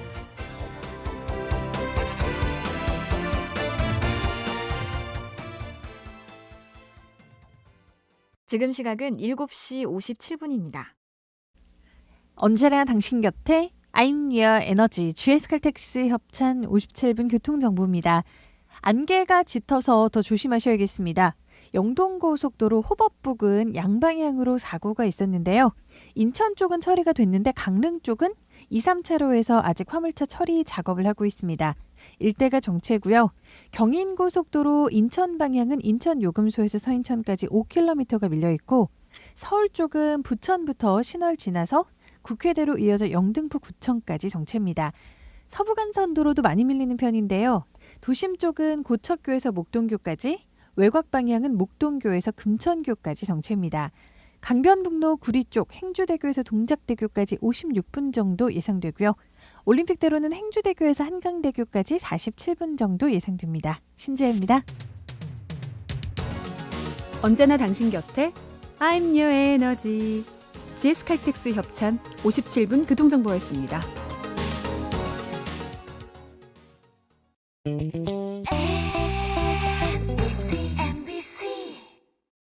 부산 건축박람회와 MBC 건축박람회 동아전람이 주관하는 부산 건축박람회가 12월 20일부터 22일까지 부산 백스코에서 MBC 건축박람회가 1월 31일부터 2월 3일까지 세텍과 AT센터에서 개최됩니다. 건축과 주택 관련 업체들의 많은 참가 바랍니다. 동아전람. 가산역, 더블 역세권, 성공할 수밖에 없는 자리, 한라 원앤원 타워, 안양천뷰, 성공할 수밖에 없는 조망, 양면 발코니, 성공할 수밖에 없는 공간, 가산이 기다려온 대한민국 1호 성공산업센터 한라 원앤원 타워. 문의 3016-7979. 뉴욕에서 일하고 뉴욕에서 쇼핑하고 뉴욕에서 영화 보고 뉴욕에서 잠자고. 거기가 뉴욕인가요? 아니요, 동탄이에요. 비즈니스, 쇼핑, 영화관, 기숙사까지 동탄 테크노밸리를 주도할 뉴욕 트렌드 지식산업센터. 뉴욕 실리콘밸리를 동탄이 품다. 실리콘밸리 동탄 031-374-2770 현대건설 시공 예정. 마침내 옵니다. 세종을 대표할 지식산업센터. 산업대학 연구기관 공공기관의 혁신 네트워크. 세종테크밸리 내 처음이자 마지막 분양형 지식산업센터. 세종에 다시 없을 가치 놓치지 마십시오. 세종 대명밸리온 11월 오픈 예정. 문의 1600-1037 대명건설. AM 900kHz, FM 95.9MHz, MBC 라디오입니다. HLKB. 지금은 강인함과 세련됨이 공존하는 SUV를 경험할 시간. 모하비 더 마스터가 8시를 알려드립니다.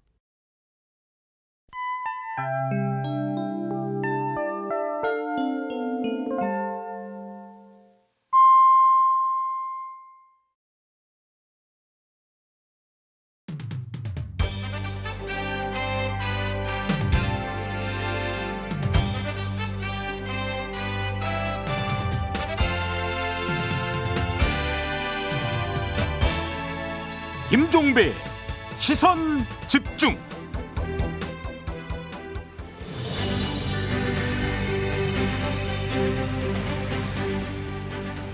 프로듀스 X101 PD 2명이 구속됐습니다. 생방송 투표 조작 의혹이 불거졌고 시청자들이 진상규명위원회를 꾸려 고소 고발을 한 끝에 법원은 구속의 사유와 필요성, 상당성이 인정된다고 판단했습니다. 자, 진실 확정은 재판에서 가려질 때까지 유보한다고 하더라도 지금 이 순간 이 말마저 아낄 필요는 없을 것 같습니다. 제작진 2사람 구속에 담긴 시대적 흐름인데요. 미디어에서 조작과 가짜가 미친 듯 춤을 추고 시청자와 독자는 수동적이고 어리석은 대중이 되어서 기만당하는 시대는 끝나고 있고 오히려 지금은 시청자와 독자가 검열자가 되고 판별자가 되고 있는 이 흐름은 한 예능 프로그램에서만 나타난 현상이 아니라는 겁니다. 도도한 물결이 되고 있다는 것이죠. 김종배의 시선이었습니다.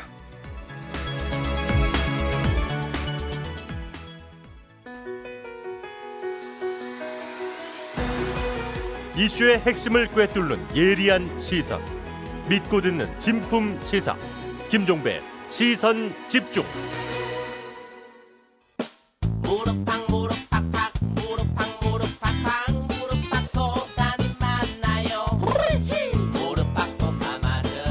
네, 무릎을 탁 치게 만드는 명쾌하고 속 시원한 정치 분석 시간입니다. 대한신당의 박지원 의원 모셨습니다. 어서 오세요, 의원님. 네, 안녕하세요. 오시기를 기다렸습니다. 궁금한 게 상당히 많습니다. 근데 아는 게 없습니다. 왜 이러세요? 가장 궁금한 것부터 여쭤볼게요. 자유한국당의 황교안 대표 어떻게 될 것 같습니까? 제가 이 질문을 드리는 이유가 뭐 인재 영입에서 문제가 발생을 했고 어제 그 김태흠 의원이 쇄신 요구를 했고 오늘 또 유민봉 의원도 한다고 하는데 이렇게 되면은 이제 앞으로 자유한국당이 어떻게 될지 특히 황교안 리더십이 어떻게 될지 궁금하거든요. 어떻게 전망하세요? 황교안 리더십이 흔들리고 있는 건 사실이고 네. 여러 가지 실수를 많이 반복하고 있죠.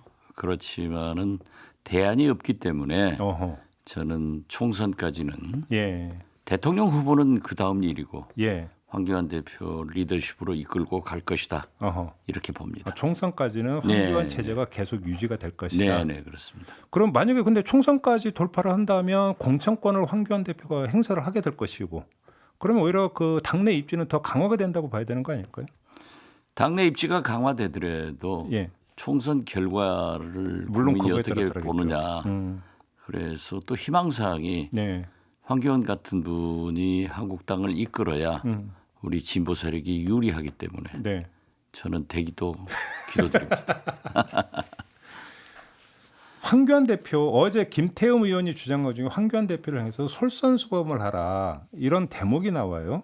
그렇습니다. 이것이 무슨 뭐 비례로 국회 입성하는 이런 것은 생각하지 말라는 뜻으로 해석이 되던데 황교안 대표가 처해 있는 상황을 돌파하기 위해서 황교안 대표가 꺼낼 수 있는 카드가 뭘까요? 저는 김태흠 의원이 그렇게 주장하더라도 네. 황교안 대표의 목표는 차기 대권 후보입니다. 그렇겠죠. 그렇기 때문에 여러 가지 예. 난관을 있겠지만은 저는 비례대표로 간다. 지역구 봅니다. 출마는 안 하고? 예, 지역구 출마는 위험해서 안 합니다. 만약에 지역구 출마를 해서 던지는 그런 배짱이 있었다고 하면은 네. 창원에서 나갔죠. 그래도 제1야당의 그 대표인데 그리고 지역구에 나가서 만약에 그 당선이 된다면 또 그만큼 거꾸로 탄력을 받게 되는 거예요. 탄력을 받게 되지만은 예. 당선된다는 보증은 없거든요. 그 정도로 보세요? 그러니까 지금 험지로 나가라. 예. 그렇게 하는 것은 보증은 없고 그리고 목표가 대권이기 때문에 예. 전체 선거를 아울러야 된다 하는 명분으로 비례대표로 나갈 겁니다. 그렇게 전망을 하시고 그러면 험지에 출마를 그러니까 것은? 지역구로 출마할 그런 필요성을 느끼고 그러한 배짱을 가졌다고 하면은 지난번 창원 성산에서 출마했죠. 오히려 그때 했을 것이다. 그렇죠.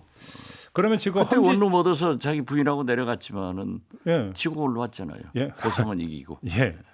그러면 험지 출마라는 일각의 요구는 황교안 흔들기로 그럼 해석을 해야 되는 겁니까? 전체적인 당의 진로를 가지고 얘기하는 거니까 또 그분들도 황교안 대표의 당내 파벌을 무시하지 못할 겁니다. 그렇게 보시는 거고요. 알겠습니다. 그러면 그 맞은편은 이해찬 대표의 리더십은 공고하다고 평가하세요?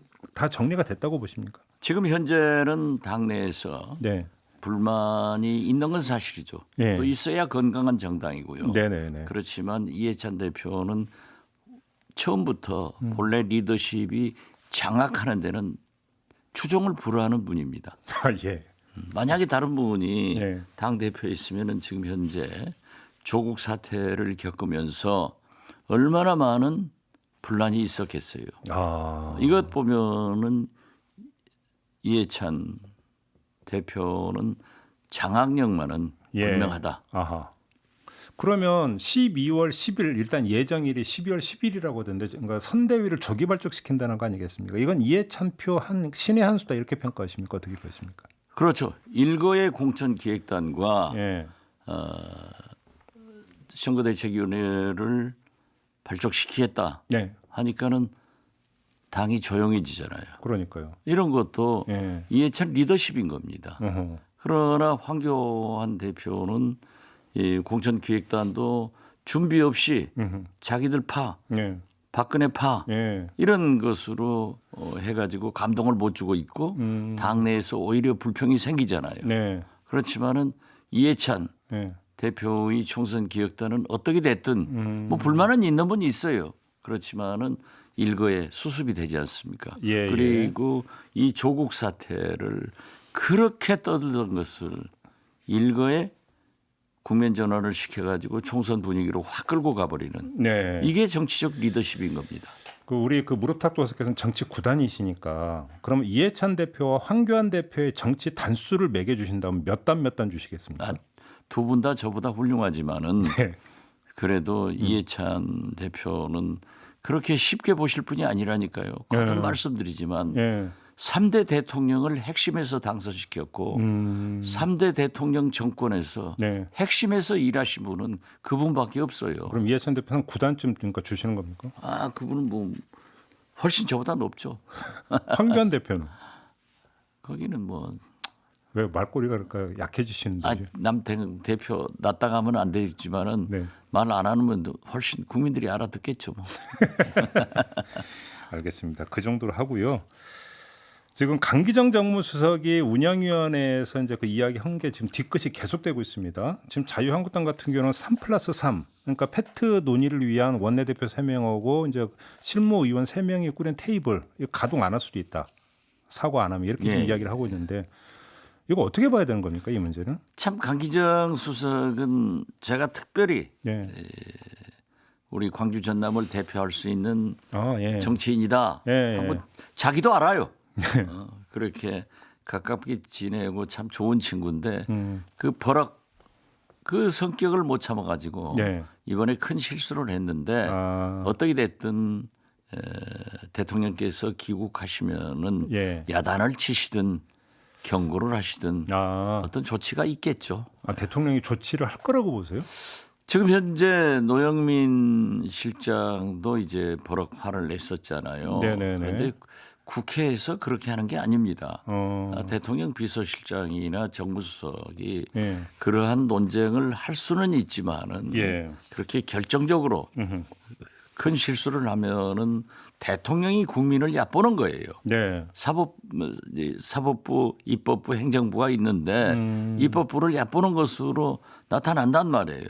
그럼 대통령 비서실장과 대통령 비서실 수석들은 대통령의 얼굴이고 입이에요.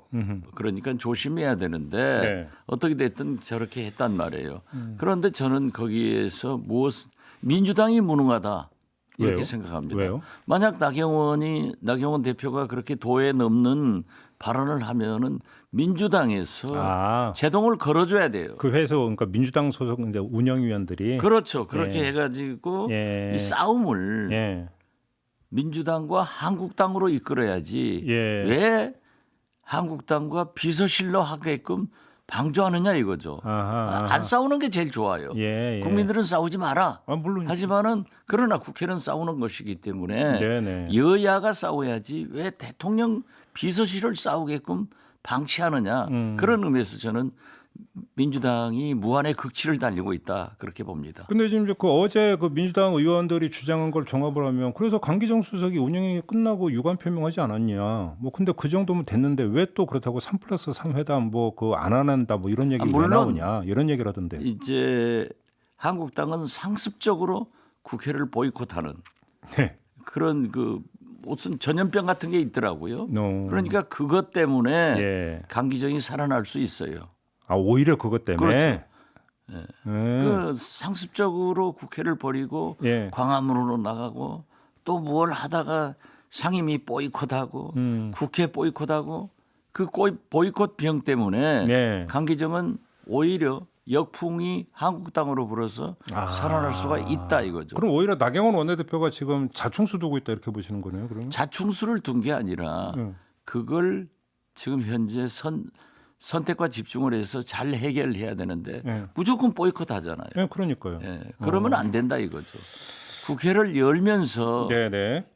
강기정 수석에 대해서 강한 요구를 하면은 더 약발이 먹히지만은 그 자꾸 아무튼 한국당은 이상해요.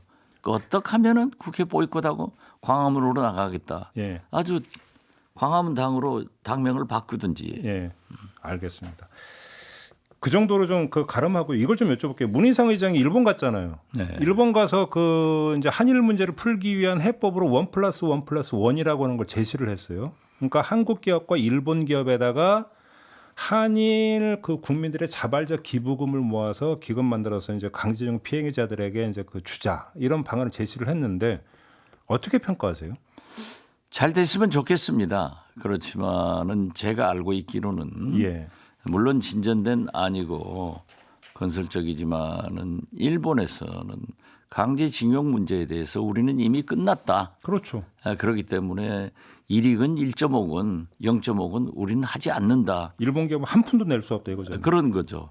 거기에다가 플러스 알파가 사실 우리 정부에서도 부인하고 일본에서는 거부했지만은 플러스 알파가 우리 정부가 부담하겠다 이런 거였기 때문에 저는 아베 총리가 문재인 대통령이 끌어서 11분간 회담을 했지만은 우리는 긍정적 발표를 했으나 일본에서는 부정적으로 얘기를 하고 있잖아요.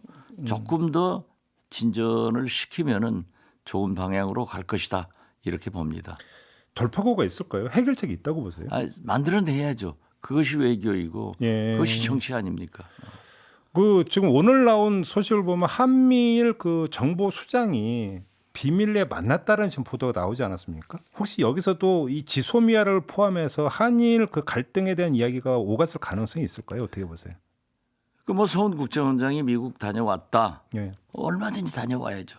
자꾸 가고 한미일 정보수장들이 늘 얘기하는 것은 안보를 위해서나 한미일 관계 개선을 위해서 좋은 일입니다. 네. 그렇기 때문에 여기에서 지소미아 문제를 상당히 긍정적으로 논의를 했겠지만 네. 이 지소미아는 화이트리스트와 함께 일본이 조치를 해줘야 되기 때문에 네. 이 패키지 딜을 아마 하는데 그렇죠. 즉 일본에서는 화이트리스트를 그렇죠. 우리는 지소미아를 그렇죠. 이런 게 돼야 되기 때문에 저는 또 특히 미국에서 저렇게 적극적으로 스티렐 차관보 같은 분은 처음부터 나왔거든요. 네. 그래서 지금까지 계속되고 있기 때문에 저는 이 문제도 패키지로 잘 될 것이다. 이렇게 봅니다. 그러니까 한국이든 일본이든 누가 먼저 내놓고 그 다음에 그럼 상응 조치로 그 다음에 내놓는 이런 선언은 안 되고 사실 그 강제징용 문제가 해결될 수 있다면은 예. 이건 그냥 패키지로 풀리는 거예요. 그렇죠. 예. 예. 패키지로 가야 할 수밖에 그렇죠. 없다 이렇게 예. 보시는 거고 스티렐 차관보가 와서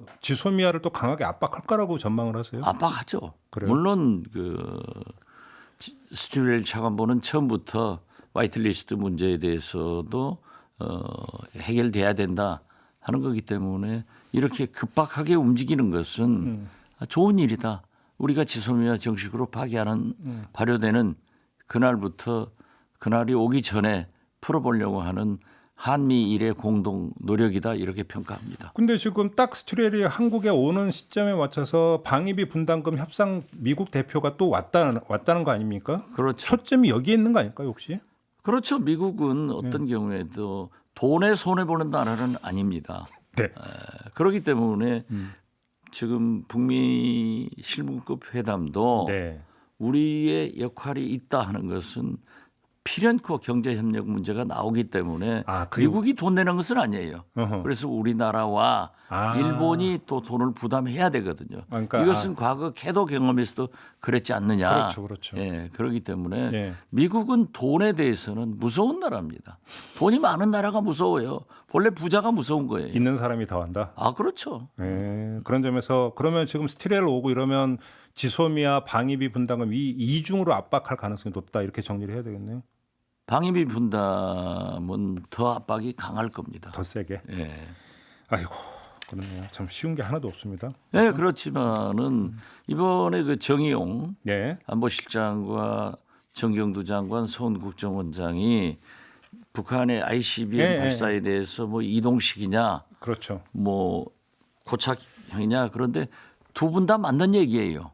그러게요. 예. 제가 그게 그러니까 서로 얘기가 다른 거라는 보도가 있는데 그게 아닌 것 같던데. 그게 아니에요. 그러니까. 그래서 지금 현재 북한이 ILBM 중거리 미사일을 발사할 때는 이동식, 텔 그 차에서 발사를 한 거예요. 그렇죠. 그렇지만 ICBM은 아직까지 거기까지 안 갔었기 때문에 차에다 즉 텔에다 싣고 가서 내려가지고 고착해서 그렇죠. 쏜단 말이에요. 그렇죠. 그런데 지금 중요한 것이 왜 아직까지 ICBM은 텔에서 발사 못하느냐 이것은 지금 현재 액체를 주입해야 되는 거예요. 그렇죠. 이동식으로 가면 고체로 가야 되는데. 고체로 가야 되는데 그렇죠.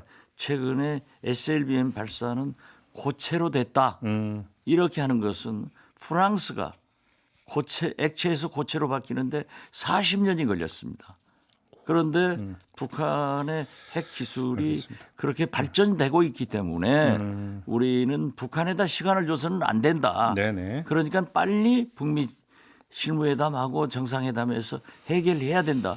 이걸로 가야지 맞나 이건 사실이다 아니다 그걸 가지고 우리가 따질 문제가 아니다. 알겠습니다. 자 이렇게 마무리하도록 하겠습니다, 의원님. 고맙습니다. 감사합니다. 박지원 의원과 함께했습니다.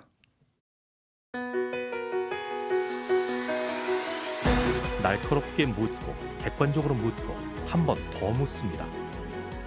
김종배의 시선 집중.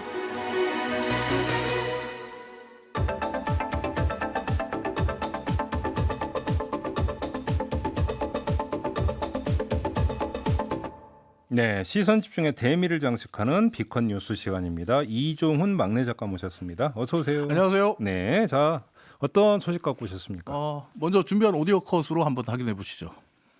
현재 우리나라의 모든 학교에서 일어나고 있는 전반적인 일이라고 합니다. 특정 정치 선역의 교사 집단이 아이들에게 사상과 이념을 강조하고 강제하고 있습니다. 성적을 무기로 어른들의 정치를 강요하고 있습니다. 이거 무슨 얘기예요?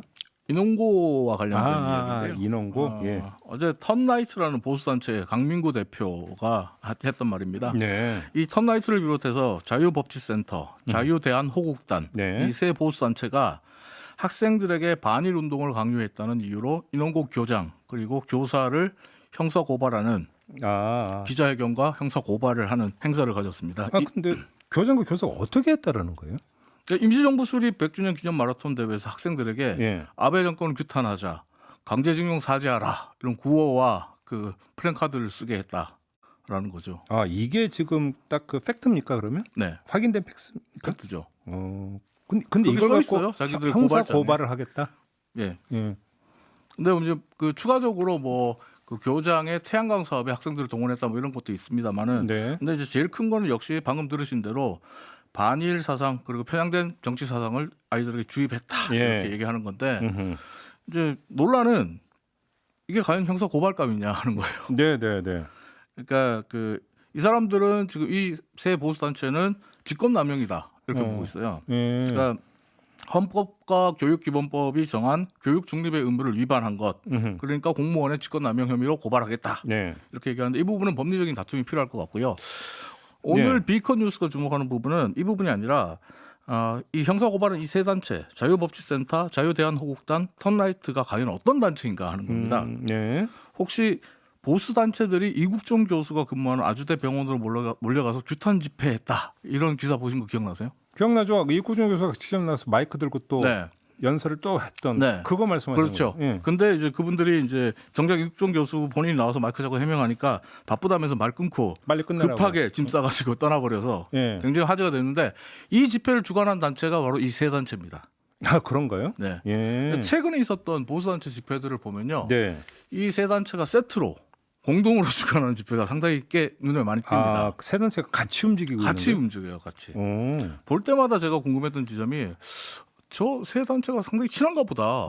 늘 셋이 함께 움직이는데 근데 보수단체 세 곳이 모여서 합동으로 집회를 여는데 사람 숫자가 왜 저렇게 적지? 이런 생각이 들었어요. 아니 근데 그 단체가 뭐 연대 집회하는 경우는 아주 흔한 현상 아닙니까? 네, 연대 집회를 하고 좀 사람이 많은 느낌을 주잖아요. 근데 이제 그 세 단체가 집회를 하게 되면 조선일보를 비롯한 언론 기사들이 보수단체 세 곳에서 집회를 주관했다 이렇게 씁니다. 그럼 이제 느낌이 어떻게 되냐면 와, 세 곳이나 연대 집회를 했구나. 꽤 큰 집회였겠구나. 근데 찾아보면 왔다 갔다 하는 스태프까지 다 합쳐도 20명이 안 돼요. 그래서 이상하다 싶어가지고 이 단체들이 직접 찍은 유튜브 카메라 영상을 확인해봐요. 그래도 그래요. 그래요? 그리고 이 세 개 단체가 지난 10월 22일에 교육청에 인원고 좌편향 교육 관련 청원서를 냈거든요. 근데 이 청원서를 보면 단체 이름이 다 다른데 대표자도 다 다르고 근데 주소, 전화번호, 팩스번호가 다 똑같아요. 그럼 같은 사무실을 쓰고 있다는 얘기인가요? 그렇죠. 세 단체가? 사무실 주소도 같고 늘 붙어 다니면서 집회를 주관하는데 왜 굳이 단체 이름이 세 개로 나눠졌는지 이 부분은 애청자 여러분들의 판단에 맡기겠고요. 그리고 방금 말했던 인원고 좌편향 교육 관련 청원서에 대해서 한마디 더 하면 조선일보를 비롯한 많은 언론들이 이 청원서는 인원고 재학생, 학생들 150명이 낸 청원서다 이렇게 보도를 했어요. 근데 이 청원서 내용을 보면 자유법치센터 대표자 장다령, 자유대한호국단 대표자 오상종, 턴라이트 대표자 강민구 이 세 명의 이름만 있습니다. 학생들 이름 없어요. 150명이 없어요? 없어요. 아무도 없어요. 학생 이름은. 이 세 명만 있어요. 그러니까 언론의 오보인지 아니면 이들 단체가 언론에다가 학생들의 이름을 이용한 언론 플레이를 한 건지 이것도 역시 애청자 여러분들의 판단에 맡겨야 되는데 만약에 오보가 아니라면 처음 들으셨던 말 아이들을 이용하고 아이들에게 어른들의 정치를 강요해서는 안 된다라고 했던 강민구 대표의 말 반사해야 됩니다. 그래요. 알겠습니다. 그다음에 형사 고발 내용에 대해서는 언급을 안 하겠다고 하시니까 그냥 넘어가겠는데 교육 중립의 의무라고 하는 것이 보통 이제 정치적 중립의 의무 이거 아니겠습니까? 근데 이제 민족 문제 같은 경우를 그럼 그 범주에 놓고 볼 수 있는가? 이게 그러니까 또 논점이 될 수가 있겠네요. 그렇습니다. 강제징용 문제, 위안부 사과 문제를 가르치는 게 안 된다 그러면 우리 뭘 가르쳐야 되죠? 그러게요. 이것도 애청자 여러분들의 판단에 맡길까요? 네, 그러는 게 좋겠습니다. 네, 오늘은 전부 다 판단을 넘기는 걸로. 애청자 여러분들이 함께 해주는 방송이 바로 시선 집중이니까요. 마무리 멋있었습니다. 네, 이종훈 막내 작가와 함께했습니다. 고맙습니다. 감사합니다. 가족의 크기가 커진 만큼 삶의 크기가 커진 만큼 슈퍼 SUV 트래버스와 함께하세요. 5.2m 전장의 압도적 실내 공간과 여유로운 3열 공간 시작하세요. 저 정우성과 함께 립 슈퍼 SUV 트래버스. Chevrolet, find new roads. 어깨 허리 아프지마를 영어로 말하면 Stop! 류마스톱! 손목 무릎 그만 아플래를 영어로 Stop! 류마스톱! 관절통 근육통 멈춰를 영어로 Stop! 류마스톱! 붙이면 스탑 통증 Stop! 류마스톱! Jeep Black Fridays. 블랙 프라이데이도 지프답게 압도적 혜택으로 찾아갑니다. 11월 최대 20%, 그랜드 체로키 디젤은 최대 1,450만 원까지 할인. 지프를 가질 절호의 기회. 지금 지프 전 시장으로 문의하세요. Black Fridays Jeep. 메인은 여기다. 동탄 호수공원 바로 앞 상권의 중심. 메인은 하나다. 풍부한 배우 수요와 색다른 컨텐츠. 메인은 우리다. 체험형 패밀리 엔터테인먼트몰에 같이. 동탄 호수공원을 대표할 상업시설 라크몽. 11월 그랜드 오픈 1599-9969. 제일건설 서영건설 플러스. 봉고는 나의 동반자. 봉고 3 나왔어. 영원한 사업 파트너. 강인한 자체 넉넉한 적재. 내 생애 최고의 사업. 전방 충돌 방지 보조 운전석 통풍 시트. 봉고로 대. 사장님 맞춤형 트럭 더 뉴 봉고 3. 1.2톤도 LPI도 있어요. 독감 백신은 다 다르다. 다 다릅니다. 다르니까 선택이 중요하죠. 미국 FDA 승인, 독일 생산, 국내 판매 1위. 플루아릭스 테트라. 온 가족의 독감 백신 플루아릭스 테트라로 가족의 건강을 지키세요. 가까운 병원에서 만날 수 있습니다. 2019 1분기 아이큐비아 국내 사가 독감 백신 판매량 1위 GSK 플루아릭스 테트라. 시간은 언제나 앞으로 간다. 때로는 빠르게, 때로는 천천히. 충분하지도 너그럽지도 않다. 그러나 더 뉴 아우디 A6를 만나면 시간은 당신 편이 된다. This is your time. The new Audi A6. 가까운 전시장에서 만나보세요. 어째 11월엔 휴일이 하루도 없냐? 그래도 11월은 매일매일 럭키데이잖아. 뭐? 기아 듀얼 페스타 몰라? 11월 한 달간 기아 자동차를 최대 10%나 할인해준다고. 우와, 진짜? 파격적인 할부에 캐시백까지. 금융 혜택도 역시 럭키야. 자세한 내용은 가까운 전시장에 문의하세요. 사람들은 말합니다. 질병만큼 무서운 건 병원비라고. 막대한 병원비는 가정 행복을 위협하는 재난이 될 수 있다고. 그래서 대한민국이 시작합니다. 병원비가 가정의 재난이 되지 않게 막아주는 안전장치, 재난적 의료비 지원제도. 기준에 맞는 소득 하위 50% 이하 가구라면 누구나 모든 질환 입원 진료비, 중증 질환 외래 진료비를 연 최대 3천만 원까지 지원합니다. 재난적 의료비 지원제도로 가정경제의 안전장치를 단단하게 채우세요. 신청 문의 1577-1000번. 이 캠페인은 보건복지부, 국민건강보험공단, 복권위원회가 함께합니다. 네, 오늘의 날씨 알아봅니다. 이온 리포터.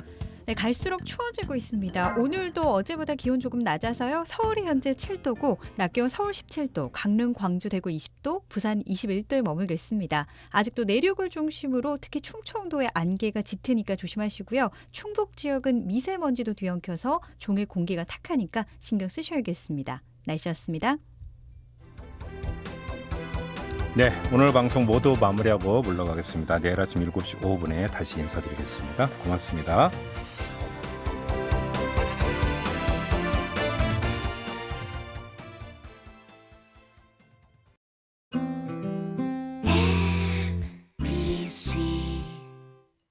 펭귄 관절을 부탁해. 마음껏 관절 쓰고 펭귄이